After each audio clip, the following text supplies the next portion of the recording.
may magpasalamat ka na lang dahil hindi ka na nahirapan ng gusto. Kasag naman. Dala ninda JC. Sa susunod na rin pipiliin sa hanay ninyo ang kaharap kay Kalihami. Kung saan yan mo sa Namat pag-e-ensayo. guys. Hindi naman sa gusto kong may patunayan ka. Pero sana'y maunawaan mo ako, Mayumi. Pagkukitan ka. Huwag ka mag-alala, Lola. Ay, naiintindihan ko. Hindi kita bibiguin. Alam mo bang inalis ka na sa pagpipilian dahil sa lagay mo? Ala. Doon na sila nakakayanin mong gumaling ng gusto. Silap. Anday, kasalpon Isang milagro ka. talaga ang nangyari dito. Marahil iniansya na din ng mga Fresh Diyos na guys, gumaling ka. pinluto. Dahil malakas ang kutob ko na ikaw ang mapipili.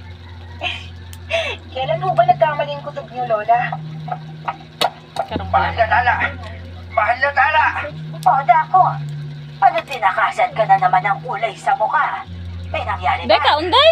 Yung mga kabataan nagsasanay sa butek. Inatake sila na buwak. Ano ka mo? Hindi ba't sinabi ko na magdoble ingat kayo? Anong nangyari sa mga patibong na nilagay ninyo sa ilalim ng lupa? Sa palagay ko, nandun na sa putikan nyo halimaw bago pa kami nakapagpakabit ng patibong. Mahal na tala, patawarin mo kami. Abay mo yan. Sa pagkukulang ko ito eh. Dapat sinuri Ang ko muna iya yung guys, kabuuan ng akan lugar. mga kasag Dapat iya ako ng parusahan. tahong.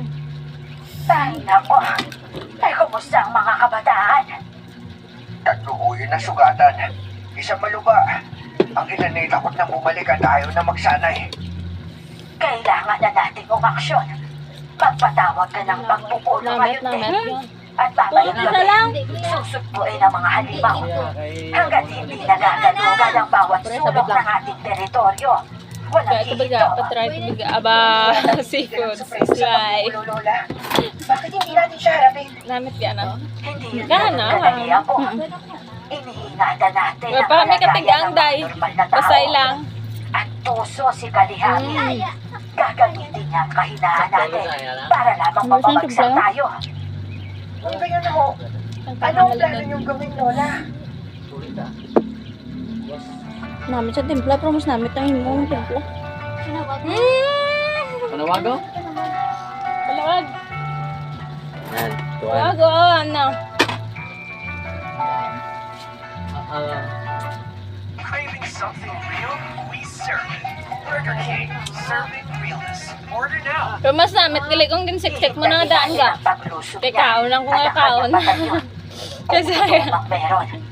At sa gayon Hindi lang ako magkaon ha. Yeah, makukontrol magkasa natin ko na sa eh. ating teritoryo ang pinsala. Kung may magabot na kalayon, hindi ko magkaon. Pero kung ay siya magabot ka may lang pagbabahala kasi at galit sa mga Ikaw, kapatilola. At kahit matanda na, Lima lang, ano mo mga hindi bilakaw? naman ako nag-aaral. Ariyo, gusto na na para magpito. Sa mga labanan. kung magwaki ko na hindi ka na nila pagpanon, hindi ka Wala nila na ako magkaon. pa. Okay gan, isa lang ganik isa. Natural na may lakas siya at talino. Ginusumbag nila ako sa sulok. Bukod pa doon, kalmado din siya. Hindi siya tataguri ang mataas at pinakamatandang babaylan na inirerespeto May ako ng lahat. magsiksik guys kung Hindi ano. siya karapat Laobra. dapat. Eh pag gusto gad ko yung siksik. Oh, sasama ka? Pero, hindi ka pa bihasa sa pisikal na pakikipaglaban, Mayumi. Eh, baka mapano ka doon. Hindi ako mapapano doon lahat. Kaya ko, maniwala ka. Malanam-nam. Eh, pero, Basta huwag ka lang maingay kay Lola. Hindi kasi talaga siya pumayag kaninang kinukumbinsi ko siya eh. ano ka ba naman, Mayumi? Gusto mo din ba ako mapahamak? Hindi ko pwedeng hayaan ka lang. Eh, baka mapalayas ako ng tribo ng wala sa oras kapag may nangyari sa'yo. Adlaw mga Sige lemplayas. naman. Gusto ko lang makatulong. Kung may mangyayari man sa akin, ako mismo magsasabi kay Lola na kasalanan ko to. Yun lang ako Okay, naman. Sige na. hindi kita pipilitin kung ayaw mo magpapilit. Ang kulit mo, Ano Mayumi. ka? Sige, kung ayaw mo akong bigyan, pupunta na lang ako ng walang proteksyon sa Na- katawan. Ano ba yan? Nakakainis Namit mo bala, maging namit ako ka eh. sa Bukas sa sandig. bukas, magpapalipat ako ng trabaho. Doon ako sa hindi mo ako masusundan at kukulitin. Talaga? Gagawin mo yun? Kaya mo? Aba, oo naman, no? Kaysa naman, lagi akong nalalagay sa alangan dahil sa'yo. Kahit saan ka ba pag nasusundan ka? Che, lumayo ka nga sa akin. Kinikilabutan ako sa'yo eh. O yan, bago magsimula, sasabihin ko kaya ako na pinilit mo ako. Sige, mauna na lang ako sa inyo mamaya. Alam mo, bilib na talaga ako sa'yo eh. Hindi ka nauubusan ng rason para mag-inis, no? Malakas ka na naman ba? Itaong na balagang, sakit na, susulok ka na. Nakakapagod naman kung parehas lang tayong seryoso dito tapos magkikitigan lang tayo. Oo na, sige na. Um, Teka, Thank you for watching, alis ka na. guys.